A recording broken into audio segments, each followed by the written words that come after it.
ये जो फैसला आने वाला है, कल ज़ाहिर है ये मुतवक्के है, किसी भी वक्त सुनाया जा सकता है, क्या आपको लगता है कि क्या फैसला आ सकता है? क्या जो इलेक्शन की डेट वाला मामला था, जो सदर ने डेट दी थी, क्या ये उनके हक में आ सकता है या कुछ नई चीज़ हम देखेंगे फैसले में? बहुत शुक्रिया। तारीखी तौर पर मैं बताता चलूँ, पहले एक बात तो यहाँ मजाक बना लिया है हर एक ने कि जनाब फुल कोर्ट होना चाहिए, पार्लियामान में बैठे हैं, पढ़े लिखे लोग हैं, आईने पाकिस्तान शायद पढ़ते नहीं हैं। आईने पाकिस्तान अगर उर्दू में, फारसी में, हिंदी में, अरबी में भी रख लें तो शायद समझने में आसानी हो जाए। आईने पाकिस्तान में लिखा हुआ है कि इलेक्शन वक्त से पहले अगर असम्बलियाँ तहलील होंगी तो वो 90 दिन के अंदर इलेक्शन होनी है, नॉट लेटर देन का लफ्ज इस्तेमाल हुआ। और यहां मैं बताता चलूं, ये एक सिंगल जज ने, ये जो हमने शोर डाला हुआ है कि फुल कोर्ट ने करना क्या है, मैं एक स्टूडेंट ऑफ लॉ होने के बारे में समझना चाहता हूं। 10 फरवरी का है और 4 हियरिंग हुई जिसमें वफाकी हुकूमत भी आई, इलेक्शन कमीशन भी आया, गवर्नर पंजाब भी। बाकायदा इन हियरिंग्स में लाहौर हाईकोर्ट में जस्टिस जवाद हसन के पास हर एक ने अपना मौकफ दिया। कहा गया, यानी गवर्नर ने बहाना यह बनाया क्योंकि असेंबलियां तहलील हुई हैं by flux of time, automatic हुई हैं, तो मैं पोल डे दे नहीं सकता। आर्टिकल 112 में बड़ा वाजे है कि पहले पोल डे देनी है फिर निगरान काबीना लगानी है। तो इन्होंने पोल डे दिए बगैर निगरान काबीना लगा दी। चले वो अनकॉन्स्टिट्यूशनल तो है, चले छोड़ो इस बात को, जो कुछ निगरान काबीना करती है आपके सामने है। सवाल ये सारा जब सामने आया तो इनको कहा poll day they they, governor कहता मैंने नहीं देनी। इलेक्शन कमीशन को कहा, इलेक्शन कमीशन ने कहा नहीं देनी। और सबको सुनने के बाद चीफ सेक्रेटरी भी आए, आईजी भी आए, 10 फरवरी को बकायदा सुना गया, सबने कहा इलेक्शन कराने के लिए हम तैयार हैं, जो इलेक्शन कमीशन कहेगा। और वो हाईकोर्ट ने डिसीजन दे दिया कि इलेक्शन कमीशन गवर्नर से मुशावरत करके पोल डे देगा। इनको कबूल ही नहीं हुआ। वजह क्या है कि ये पहले दिन से इलेक्शन नहीं कराना चाहते थे। इलेक्शन कमीशन ने भी चैलेंज कर दिया, ठीक है, और गवर्नर ने भी चैलेंज कर दिया इंट्रा कोर्ट अपील में।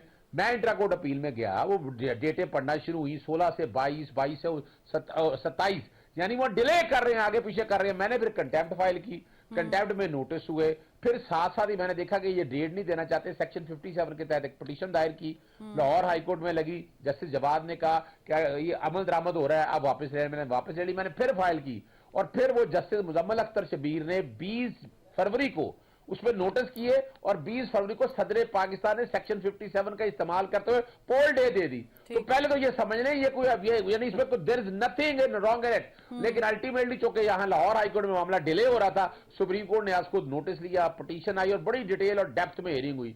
इलेक्शन कमीशन है वहां भी बहाने बनाता रहा, ये रिकॉर्ड पे, और मैं चैलेंज कर रहा हूं कि इलेक्शन कमीशन, और अभी आपके पास कोई सबूत रह गया कि इरफान कादर जो वकील है उनके, वो वकील किसके थे, वो स्पेशल बशीर थे इनके, और आके सारी वकालत उन्होंने पीडीएम की, यानी उन्हें आईने पाकिस्तान 1973 के नफाज का कोई ताल्लुक नहीं था, साफ शफाफ इलेक्शन कराने का कोई ताल्लुक नहीं था।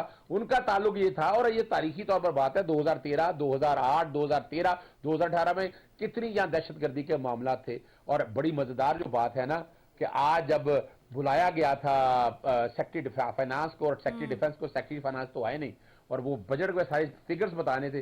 जब बजट के फिगर्स सामने खुल के आए या सेक्रेटरी डिफेंस के हवाले से जब बात सामने आई कि जनाब वो अपना बताएं क्या, जब जब कहा गया रिजर्व फोर्स का कहा गया, पैरा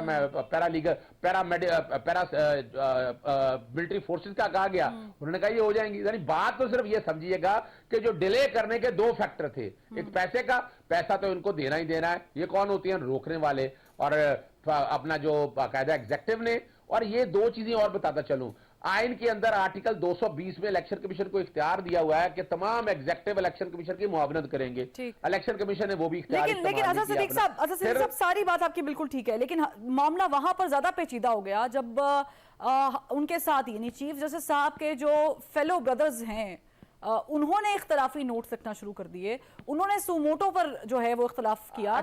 उसके बाद ये मामला ज्यादा पेचीदा हो गया, यानी घर के अंदर से आवाजें उठना शुरू हो गई। नहीं, मैं देखिए, मैं आपने अच्छा किया सवाल कर दिया। ये मामले को एक तरफ रख दे फॉर द टाइम बिंग, चलें छोड़ें। अब मैं इसी की बात की तरफ आता हूं।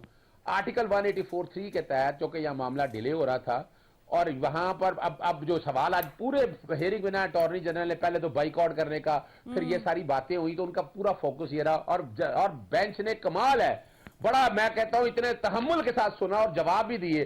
भाई पहले ये कहा जा रहा था कि 9 मेंबर बेंच है, 9 मेंबर बेंच में से 2 ने अपना इजाफी नोट लिखा, इजाफी नोट लिखा हुआ है, नोट लिखा है, ऑर्डर नहीं लिखा हुआ। इजाफी नोट लिखे और फाइनल ऑर्डर क्या हुआ कि 9 के 9 जजेस ने कहा कि हम नया बेंच कॉन्स्टिट्यूट करने के लिए चीफ जस्टिस को फाइल भिजवाते हैं। चीफ जस्टिस के पास फाइल गई और 5 मेंबर बेंच आ गया। 5 मेंबर बेंच में वो 2 जजेस बैठे हुए, जस्टिस सईद मंसूर अली शाह भी बैठे, जस्टिस जमाल मंदोखेल भी। उन्होंने पूरा केस सुना और और केस क्या है जरा सुनिएगा कि पहला फैसला जो है 1 मार्च का वो इंप्लीमेंट हो चुका हुआ है। मैं फिर बताता चलूं आपको, वो इंप्लीमेंट हो चुका है, वो अमल दरामद हो चुका है। अमल दरामद होने के बाद इलेक्शन शेड्यूल दे दिया और इलेक्शन कमीशन ने आगे चला गया। अब जो बात वहां तक आई, वहां 2 जजेस ने कहा जी फर्ज करें जहां हमारा एडिशनल नोट है भाई 7 मेंबर बेंच तो था कोई नहीं, 5 मेंबर बेंच ने फैसला किया। 5 मेंबर 2 ने कहा हम रिक्यूज करते हैं, 2 रिक्यूज हो गए।